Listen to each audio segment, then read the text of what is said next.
Hello guys. तो जैसा कि आप लोगों को पता होगा कि हमने हिस्ट्री की वीडियोस बनाना स्टार्ट कर दिया है। जो बच्चा पहला चैप्टर का वीडियो नहीं देखा होगा वो देख लें। फिर उसके बाद ये सेकंड चैप्टर है हिस्ट्री का, समाजवाद और साम्यवाद। तो इसमें आपका स्वागत है। मुझे आशा है कि आप लोग स्वस्थ होंगे, मस्त होंगे और अपने पढ़ाई को लेकर व्यस्त होंगे। तो जैसा कि ये सेकंड चैप्टर है हिस्ट्री का, जिसमें आपको समाजवाद और साम्यवाद की हमने समाजवाद और साम्यवाद का स्टोरी लाया है। 1/3 वीडियो है और इसमें जितने भी ऑब्जेक्टिव हैं सारे के सारे इंपोर्टेंट हैं। और इसमें जितने भी लोग हैं, जन है जो प्रमुख रूप से कार्यरत हैं, उनके छोटे छोटे टॉपिक्स हैं, उनको समझाया गया है। तो चलिए बिना किसी देरी करते हुए वीडियो को स्टार्ट करते हैं। ये आपका मोटिवेशन लाइन है। संघर्ष प्रगति का आमंत्रण है, जो इसे स्वीकार करता है उसका जीवन निखर जाता है। बाबू, संघर्ष प्रगति का निमंत्रण है, जो इसे स्वीकार करता है उसका जीवन निखर जाता है। मतलब है कि आप लोग मतलब कि आपके जीवन में कहीं ना कहीं तकलीफ आती होंगी, परेशानियां आती होंगी, चाहे आप पढ़ाई कर रहे हो चाहे कोई काम कर रहे हो, लेकिन उससे भागना नहीं है, उससे डरना नहीं है, उससे थकना नहीं है, उस संघर्ष करते रहना है और आगे बढ़ते रहना है। अगर आपको कठिनाई जब नहीं मिल रही है अपने रास्ते में, तो समझ लीजिए आप गलत रास्ते पर हैं। स्वामी विवेकानंद ने भी कहा था। तो ऐसे ही संघर्ष करते रहिए और आगे बढ़ते रहिए। चलिए, तो बिना किसी देरी के हम लोग वीडियो स्टार्ट करते हैं। सारे प्रीवियस ईयर के क्वेश्चन को भी स्टार्ट करेंगे। पहले कुछ लोगों को हम जान लेते हैं जो इम्पोर्टेंट चैप्टर हैं, जो इम्पोर्टेंट लोग हैं। ये हमारे लेनिन है, व्लादिमीर लेनिन, जिन्होंने रूस में अपना मतलब समाजवाद का संगठन किया था, जिन्होंने जिन्होंने अप्रैल थीसिस की रचना भी की थी। और इनके जन्म 22 अप्रैल 1870 को हुआ था। लेनिन साहब के भाई एक क्रांतिकारी थे जिनकी मृत्यु हो गई थी। उसके बाद इन्होंने भी क्रांतिकारी ढंग से क्रांतिकारियों के साथ रहने लगे थे। एक बार मतलब कि ऐसे हो गए थे कि इनको जार निकोलस या मतलब जो भी बोले कि मेंशेविक दल के नेताओं ने इन्हें हटा दिया था और ये जाकर यूरोप में छुप गए थे। लेकिन फिर उसके बाद जब 1919 में फिर से क्रांति हुई तो फिर ये वापस आए और रूस की गद्दी पर अपना हक जताया और संभाला, रूस को संभाला। फिर आते हैं हमारे कार्ल मार्क्स साहब किसी को पहचान की जरूरत नहीं है। ये समाजवाद के मतलब बोले तो प्रमुख हैं। समाजवाद को इन्होंने ही लाया था सबसे पहले, अपने विचारों को इन्होंने ही प्रकट किया था समाजवाद, ताकि लोगों को, असली लोग, गरीब तबके मजदूर लोग हैं, वो ऊपर उठ सकें और अपने जीवन में आगे बढ़ सकें, ताकि मजदूर का बेटा मजदूर ना रहे और उन्हें सारी की सारी सुविधाएं मिले। तो कार्ल मार्क्स का ने ही समाजवाद का इनके बारे में हम आगे डिटेल में पढ़ेंगे। चलिए, तो रॉबर्ट ओवन साहब एक यूरोपियन बिजनेसमैन भी है और समाजवादी भी है। ये ब्रिटिश इंग्लैंड के थे, कल आपको बताया था मैंने।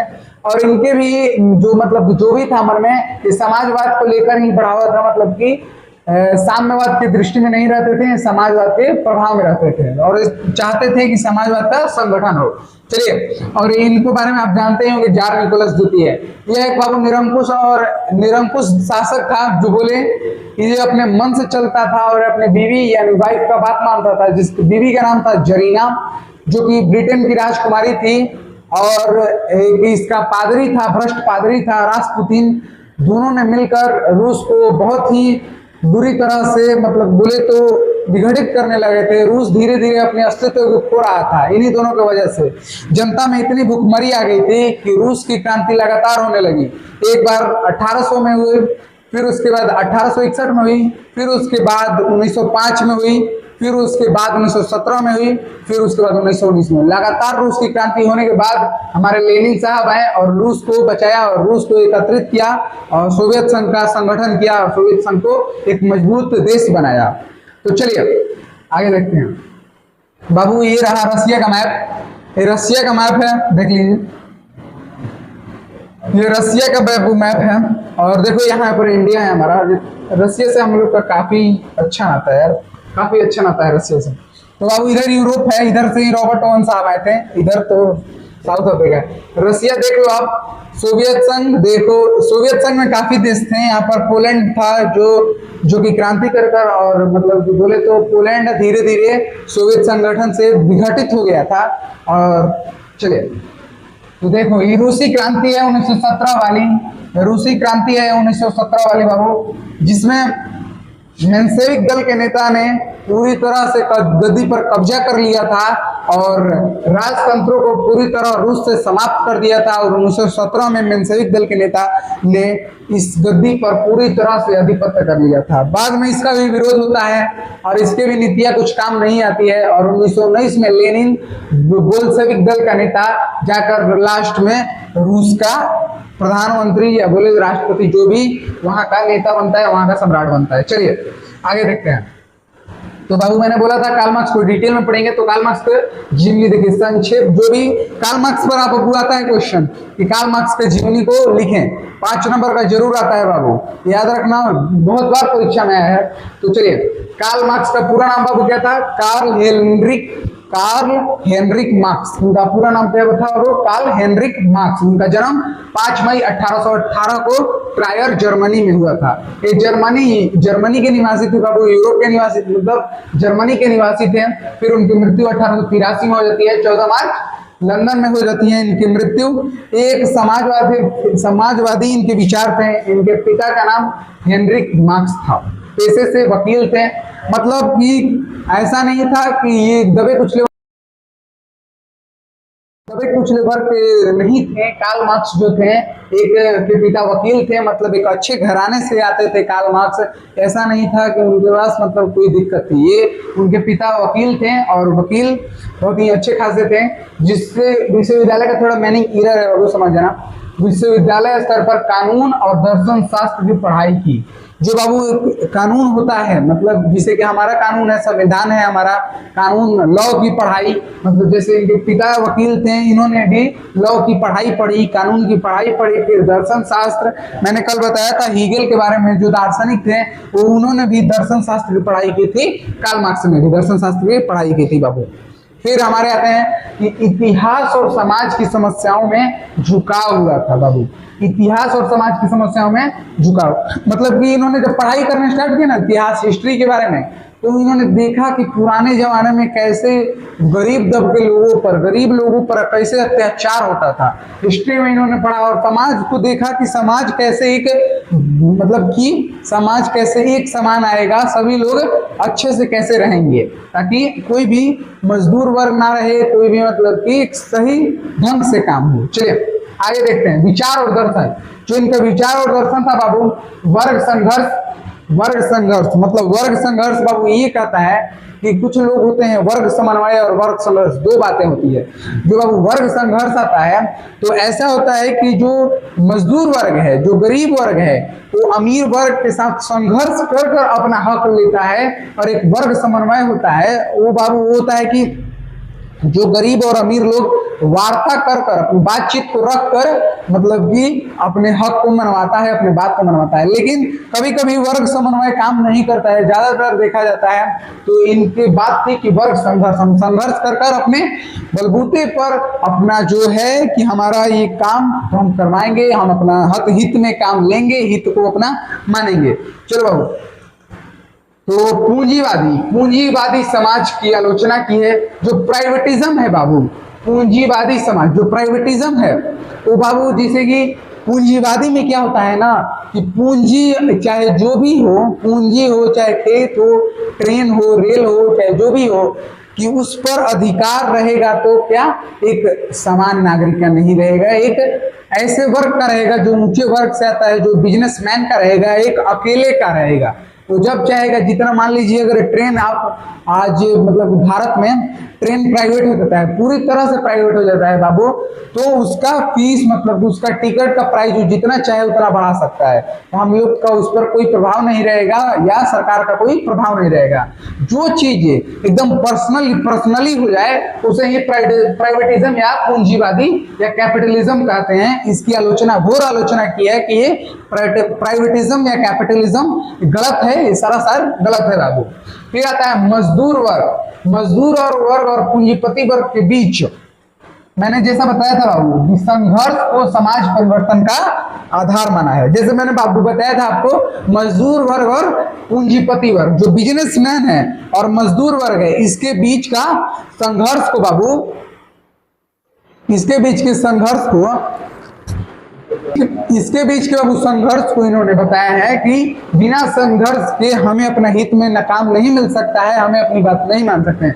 फिर आगे बाबू देख लो, निजी संपत्ति, प्राइवेट, मतलब वही बात है प्राइवेट प्रॉपर्टी की। आप लोग निजी संपत्ति, जैसे आपका खेत है ना, आपका खेत नहीं रहेगा, ये सरकार का खेत रहेगा। चलो अब आगे देखते हैं।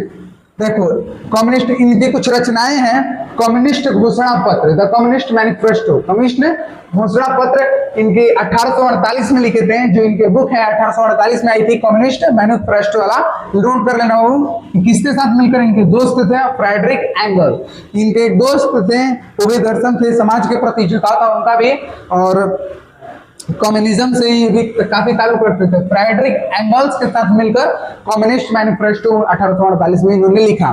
फिर आता है बाबू दास कैपिटल। क्या आता है? Das Kapital. दास कैपिटल पूंजीवादी व्यवस्था और तत्पर ज्ञान अध्ययन था। जो बाबू ये दास कैपिटल था ना, एक अर्थशास्त्री की तरह बुक था। ये आखिर बताता था पूंजीवादी में क्या होता है और क्या नहीं होता था। ये अर्थशास्त्र पर गहन अध्ययन था बाबू। फिर उसके बाद अपने विचारों के कारण कई बार निर्वासन झेला। फिर मतलब कि इनके जो विचार थे बाबू, इनका जो कथन था, इसके कारण उन्हें कई बार मतलब देश से निकाल दिया जाता था, कई बार जेल में डाल दिया जाता था। तो उसके वजह से कई बार निर्वासन झेलना पड़ा, कई बार देश से बाहर रहना पड़ा। फिर लास्ट में अंत में लंदन में जीवन बिताना पड़ा बाबू। लगातार लेखन और शोध कार्य में, मतलब जन्म से, मतलब बोले तो जब से ये मतलब पढ़ाई लिखाई कंप्लीट करनी है, उसके बाद लास्ट टाइम तक, मरने तक ये लगातार लेखन अपना मतलब कि अपनी बातों को प्रकट करते रहे। कभी मतलब कि फिर उसके बाद मजदूर वर्ग के अधिकारों की लड़ाई को बल दिया बाबू। जो मजदूर वर्ग मैंने बताया ना, मजदूर वर्ग की बात, जो लड़ाई, वो लोग दब के रहते थे। जितना मान लीजिए 14 घंटा 15 घंटा पहले काम कराया जाता था, उस बातों को इन्होंने बताया कि ये काम गलत है, ये सरासर गलत है बाबू। फिर उसके बाद आता है आधुनिक समाजवाद और साम्यवाद की नींव रखी, जो बाबू आज चीन और रूस में है। देखो यहाँ पे लिखा है ना, रूस, चीन और कई देशों में क्रांति को रोल। आज जो रूस और चीन में है कि सिर्फ सरकार के पास ही अपनी प्रॉपर्टी रहेगी, अपने पास कोई प्राइवेट प्रॉपर्टी नहीं रख सकता है। तो इन्होंने ही इसकी नींव रखी थी। किसने रखी थी? कार्ल मार्क्स ने रखी थी। किसने बाबू? कार्ल मार्क्स ने। फिर अंत में इनका मृत्यु होता है 14 मार्च 1883 में। 14 मार्च बाबू 1883 में इनकी लंदन में मृत्यु हो जाती है बाबू। 14 मार्च 1883 में लंदन में मृत्यु हो जाती है। चलिए अब बिना किसी देरी के वो ऑब्जेक्टिव कर लेते हैं जल्दी से, ज्यादा लंबा वीडियो नहीं तो हो जाएगा। रूस में कृषक दास प्रथा का अंत कब हुआ बाबू?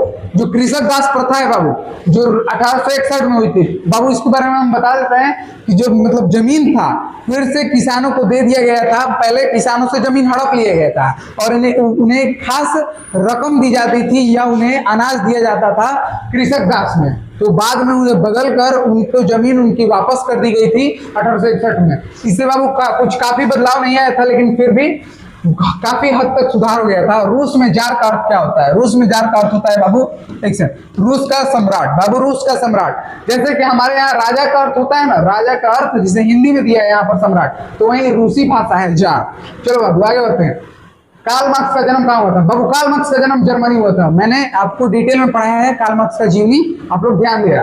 कार्ल मार्क्स का बाबू जन्म कब हुआ था? जर्मनी में हुआ था। चलिए आगे देखते हैं। साम्यवादी शासन का पहला प्रयोग कहाँ हुआ था? अब विश्व का पहला समाजवादी देश कौन था? तो मैंने शुरू में ही बताया था बाबू कि ये रूस। सबसे पहले कहाँ गए थे कार्ल मार्क्स और लेनिन? तो रूस में गए थे बाबू। कार्ल मार्क्स और लेनिन की बातें कहाँ हुई थी सबसे पहले? तो रूस में। रूस में ही समाजवाद या साम्यवाद का पहला प्रभाव या समाजवादी का पहला प्रभाव देखने को मिलेगा बाबू। कौन यूरोपीय समाजवादी नहीं थे? तो बाबू यूरोपीय समाजवादी कार्ल मार्क्स नहीं थे। यूरोपीय समाजवादी बाबू कार्ल मार्क्स नहीं थे। आपको पता है सेंट साइमन भी यूरोप के थे, लुई ब्ला भी यूरोप के थे, और इनके बारे में मुझे कुछ खास पता नहीं बाबू। चले आगे देखते हैं। आंसर होगा बाबू कार्ल मार्क्स। आंसर क्या हो जाएगा? कार्ल मार्क्स हो जाएगा बाबू। आंसर हो जाएगा कार्ल मार्क्स। चले आगे देखते हैं। वॉर एंड पीस किसकी रचना है? वॉर एंड पीस बाबू, वॉर एंड पीस बाबू टॉल्स्टॉय की रचना है। वॉर एंड पीस बाबू किसकी रचना है? तो टॉल्स्टॉय की रचना है। एक टॉल्स्टॉय बहुत ही प्रमुख लेखक थे। हमारे भारत में भी इनकी कई सारी स्टोरीज पब्लिश हुई हैं और गांधी जी ने भी इनका सपोर्ट किया था आजादी में। मतलब कि जो जब हम लोग के टाइम पे विद्रोह होने लगे थे क्रांति, तो इनकी बुक्स को इन्होंने टॉलरेट किया था, बताया था कि इनकी बुक को आप पढ़ाई कीजिए। वॉर एंड पीस किनकी रचना है बाबू? टॉल्स्टॉय की रचना है। इनमें काफी सारे बुक्स भी आते हैं बाबू। हम लोग उस पर वीडियो जल्दी लेकर आएंगे। बोल्शेविक क्रांति कब हुई थी बाबू? बोल्शेविक क्रांति नवंबर 1917 में हुई थी। नवंबर 1917 में क्या हुई थी? बोल्शेविक क्रांति हुई थी बाबू। चलो आगे देखते हैं। लाल सेना का गठन किसने किया था? तो बाबू लाल सेना का गठन ट्रोट्स्की ने किया था। लाल सेना बाबू जानते हो? लाल सेना था ना जो, वो था कि लेनिन पर अटैक्स होते थे, मेंशेविक दल के नेता अटैक्स करते थे, तो उनसे बचने के लिए इन्होंने लाल सेना का गठन किया था। किसका गठन किया था? तो लाल सेना का गठन किया था, रेड आर्मी। चलो बाबू आगे देखते हैं। लेनिन की मृत्यु कब हुई? लेनिन की मृत्यु 1924 में हुई थी। लेनिन की मृत्यु कब हुई थी? 1924 में हुई थी बाबू। लेनिन की मृत्यु कब हुई थी? 1924 में। याद रखना बाबू, एक भी क्वेश्चन छूटना नहीं चाहिए। सारे के सारे आंसर, सारे के सारे क्वेश्चन प्रीवियस से, एक भी क्वेश्चन छूटना नहीं चाहिए बाबू। एकदम अच्छे से पढ़ाई करके जाना है और एग्जाम में 90% लाना ही है। हिस्ट्री के तो छोड़ने ही नहीं है भैया, हिस्ट्री की एक क्वेश्चन छोड़ना नहीं है। चलो आगे देखते हैं। ब्रेस्ट लिटोव की संधि किन देशों के बीच हुई थी? तो बाबू इसका आंसर हो जाएगा रूस और जर्मनी। ब्रेस्ट लिटोवस्की बाबू, प्रथम जब विश्व युद्ध हुआ ना, प्रथम विश्व युद्ध हुआ था, तो उसके बाद से युद्ध होने लगा था रूस और जर्मनी में। पर्सनली युद्ध खत्म होने के बाद तो जब आए ना लेनिन जब आया देश पर, तो उस समय काफी कर्ज था ऊपर से देश पर, और ऊपर से समाज के लोगों को खाने तक के नसीब नहीं हो रहा था, ऊपर से युद्ध कर रहा था। जुजार निकोलस द्वितीय था कि वो बाबू युद्ध कर रहा था, तो लेनिन ने ही इसे ब्रेस्ट लिटोव की संधि कर इस युद्ध को रोका था, और इसमें काफी बड़ा हिस्सा रूस को गंवाना पड़ा। उसका पहला समाजवादी कौन था? रूस का वो पहला समाजवादी प्लेखनेवा था। लेनिन से पहले भी आए थे, उसके लेनिन के बाद स्टालिन था, और उसके टॉलस्टॉय क्या थे? एक लेखक थे। टॉलस्टॉय क्या थे बाबू? लेखक थे। लेनिन प्लेखनेवा के बाद आया था, एक शासक था रूस का, और स्टालिन भी लेनिन के बाद का शासक था। चलो बाबू आगे रहते हैं। रासपुतिन कौन था? बाबू मैंने बताया था ना शुरू में ही, रासपुतिन भ्रष्ट पादरी था बाबू। रासपुतिन भ्रष्ट पादरी था, मैंने शुरू में बताया ना। पादरी, उसकी पत्नी जरीना मिलकर कि मतलब रूस को ऐसा कर दिया था कि रूस चल नहीं पा रहा था, किसानों की स्थिति जर्जर हो गई थी। जितने भी बड़े नेता थे वहां के, बड़े सीट्स थे, जो भी सांसदीय मतलब उसके ड्यूमा को जितने भी मेंबर्स थे, उसमें सिर्फ और सिर्फ इसके कहने पर लोग जाते थे, रासपुतिन भ्रष्ट पादरी के कहने पर। बाबू नई आर्थिक नीति कब लागू हुई? नई आर्थिक नीति 1921 में लागू हुई थी बाबू। नई आर्थिक नीति 1921 में लागू हुई थी। इसमें काफी कुछ अच्छी बातें भी थी, तो कुछ खराब बातें भी थी। बाद में इसे सुधार किया गया, बाद में इसे जनता के प्रति सुधार किया गया था बाबू। आगे देखते हैं। दास कैपिटल की रचना की थी? दास कैपिटल की रचना बाबू कार्ल मार्क्स ने की थी। मैंने बताया था ना आपको, दास कैपिटल की रचना किसने की थी? कार्ल मार्क्स ने की थी। और फिर आगे देखते हैं। रूस के सम्राट को बाबू जार कहा जाता है। रूसी भाषा में रूस के सम्राट को क्या कहा जाता है बाबू? जार कहा जाता है। चलिए आगे देखते हैं। मजदूर दिवस बाबू, मजदूर दिवस 1 मई को मनाया जाता है बाबू। मजदूर दिवस 1 मई को इसलिए मनाया जाता है क्योंकि इनका जो मजदूरों का पहला सम्मेलन हुआ था वो 1 मई को ही हुआ था। 1 मई को ही हुआ था। चलिए आगे देखते हैं। अंतर्राष्ट्रीय महिला दिवस, अंतर्राष्ट्रीय महिला दिवस कब मनाया जाता है? अंतर्राष्ट्रीय महिला दिवस, आज हम लोग महिला दिवस मनाते हैं ना, एक मतलब कि अंतर्राष्ट्रीय महिला दिवस बाबू 8 मार्च को इसे मनाया जाता है। पूरे विश्व में महिलाओं को सम्मान देने के लिए ये महिला दिवस मनाया गया था, और ये 8 मार्च को मनाया जाता है। 8 मार्च को बाबू, 8 मार्च को महिलाओं को सम्मान के लिए बनाया गया था। चलिए आगे देखते हैं। समाजवादियों का बाइबल, समाजवादियों का बाइबल बाबू दास कैपिटल को कहते हैं। समाजवादियों का बाइबल बाबू दास कैपिटल को कहते हैं। किसको कहते हैं? दास कैपिटल को। इसकी रचना की थी बाबू कार्ल मार्क्स। कार्ल मार्क्स साहब ने इसकी रचना की थी बाबू। चलिए आगे देखते हैं। कार्ल मार्क्स ने किसके साथ मिलकर कम्युनिस्ट मैनिफेस्टो, कम्युनिस्ट घोषणा पत्र लिखा था, प्रकाशित किया था? तो बाबू इनके दोस्त थे एंगल्स साहब, जिन्होंने इसकी रचना की थी, और इनके साथ मिलकर इन्होंने इसका प्रकाशन किया। चलो बाबू, जार निकोलस द्वितीय की पत्नी जरीना किस देश की? मैंने बताया था ना, जरीना कहाँ की थी बाबू? ब्रिटेन की राजकुमारी थी बाबू। ब्रिटेन की राजकुमारी कौन थी? जरीना थी, जार निकोलस द्वितीय की पत्नी। साम्यवादी घोषणा पत्र के लेखक कौन थे बाबू? साम्यवादी घोषणा पत्र के लेखक कार्ल मार्क्स और एंगल्स ने। पीछे क्वेश्चन में आपने पढ़ा है कि दोनों ने मिलकर, कार्ल मार्क्स और एंगल्स साहब ने साम्यवादी घोषणा पत्र को लाया था। चलो आगे देखते हैं बाबू। किसे साम्यवाद के संस्थापक के रूप में माना जाता है? साम्यवाद के संस्थापक बाबू कार्ल मार्क्स को माना जाता है।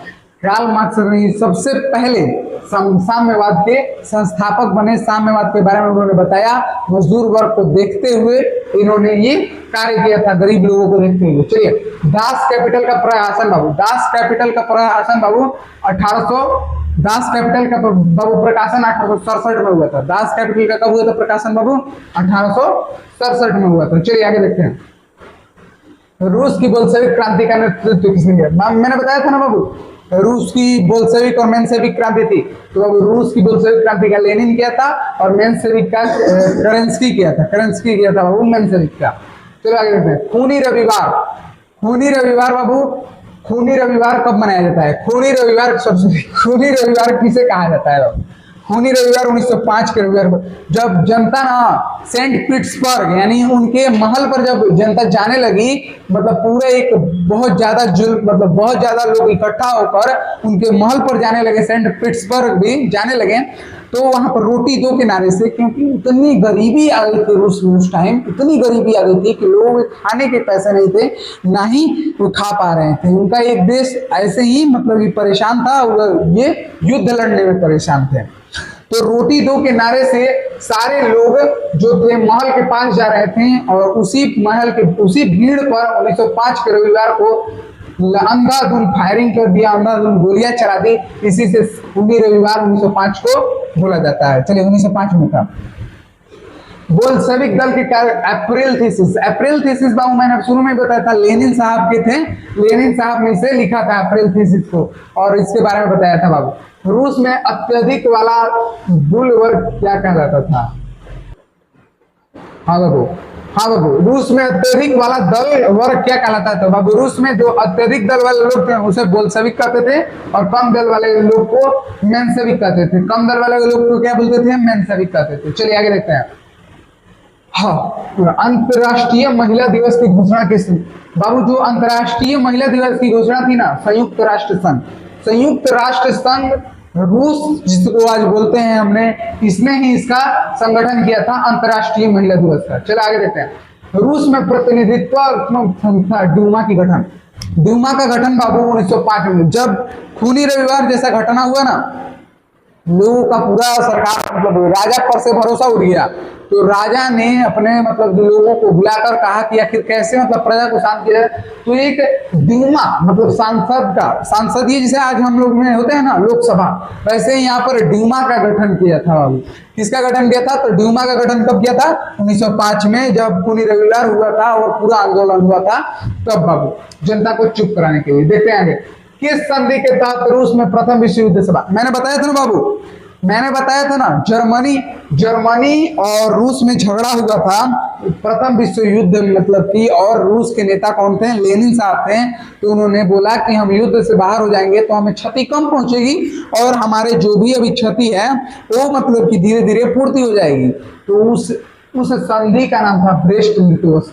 इस संधि में बाबू रूस को काफी हिस्सा गंवाना पड़ा था, काफी मतलब भूमि का टुकड़ा गंवाना पड़ा था, लेकिन इससे काफी उन्हें फायदा पहुंचा था, धीरे धीरे उनकी स्थिति सुधरी थी। चलिए, वैज्ञानिक समाजवाद का जनक, वैज्ञानिक समाजवाद के जनक बाबू कार्ल मार्क्स को कहते हैं। इन्होंने ही वर्ग संघर्ष का बात लाया था, मतलब लड़कर अपने हित को, अपने हक को मांगने का बात कार्ल मार्क्स साहब ने लाया था, तो इसे ही वैज्ञानिक समाजवाद का जनक कहते हैं। चलिए बाबू, लास्ट क्वेश्चन था 3100 क्वेश्चन बाबू आपका प्रीवियस ईयर का क्वेश्चन था। एक भी क्वेश्चन बाबू ऐसा नहीं था कि बिना एग्जाम में नहीं आए, सारे के सारे क्वेश्चन आपके एग्जाम में आए थे बाबू। तो मैं आपको बता देना चाहता हूँ, हमारी रेगुलर ऐसी वीडियो आएंगी बाबू जिसमें प्रीवियस ईयर के क्वेश्चन आएंगे।